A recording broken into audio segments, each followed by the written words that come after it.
ছাত্রছাত্রীদের পরিষেবা দিতে বিদ্যালয় বিধায়ক, পাল্টা কটাক্ষ তৃণমূলের। এবার বিদ্যালয়ের ছাত্রছাত্রীদের কথা মাথায় রেখে পরিষেবা দিতে একেবারে বিদ্যালয়ে পৌঁছে যাচ্ছেন খোদ বিধায়ক। বাঁকুড়া জেলার সোনামুখী বিধানসভার বিজেপির বিধায়ক দিবাকর ঘরামি এই উদ্যোগ গ্রহণ করেছেন।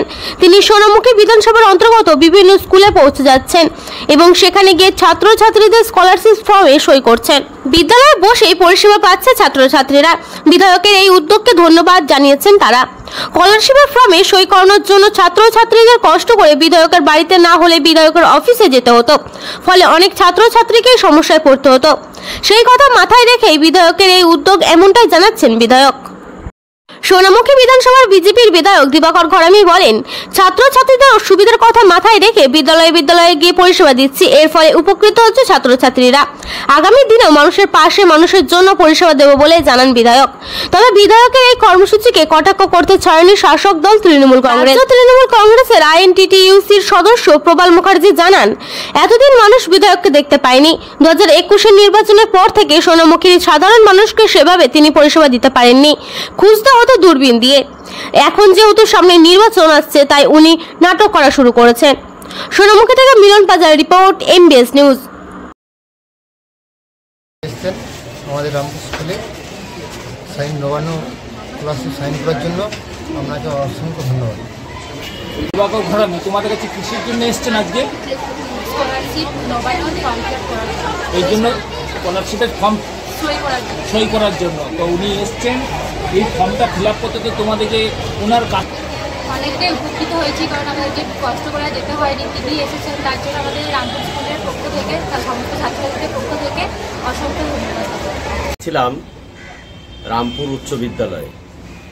আমি কয়েকদিন আগে স্কুলের শিক্ষক মহোদয়দের আমি অনুরোধ করি, আমার ইচ্ছা প্রকাশ করি যে আমি স্কুলে এসে এখন যে স্কলারশিপ বেরিয়েছে, বিভিন্ন ধরনের স্কলারশিপ, যার সইয়ের জন্য ছাত্রছাত্রীদের আমার অফিস সোনামুখীতে সেখানে আসতে হয়, বিধায়ক অফিসে, আবার কাউকে আমার বাড়িতে যেতে হয়। অফিসে আমি সপ্তাহে 2 দিন থাকি। তো ছাত্রছাত্রীদের বিশেষ প্রয়োজন। তো আমি দেখলাম যে এই ছাত্রছাত্রীরা এত পরিশ্রম করে অফিসে বা বাড়িতে কেন আসবে, আমি স্কুলে গিয়ে সেই ছাত্রছাত্রীদের পরিষেবা দেওয়ার জন্য এবং তাদের যাতে সময় নষ্ট না হয়, তাদের ঘুরতে না হয়, তাদের পরিশ্রম না হয়, তার জন্য আমি নিজে গিয়ে আজ এই রামপুর উচ্চ বিদ্যালয়ে ছাত্রছাত্রীদের স্কলারশিপে সাইন করলাম, আমার ইনকাম সার্টিফিকেট দিলাম। তাই আমি ধন্যবাদ জানাই স্কুলের শিক্ষকদের, যারা আমার আবেদনে সাড়া দিয়েছেন এবং যার জন্য ছাত্রছাত্রীরা উপকৃত হয়েছে। এই ধরনের পরিষেবা আগামী দিনেও হবে। চেষ্টা করব সবসময় মানুষের পাশে থাকার, মানুষকে পরিষেবা দেওয়ার।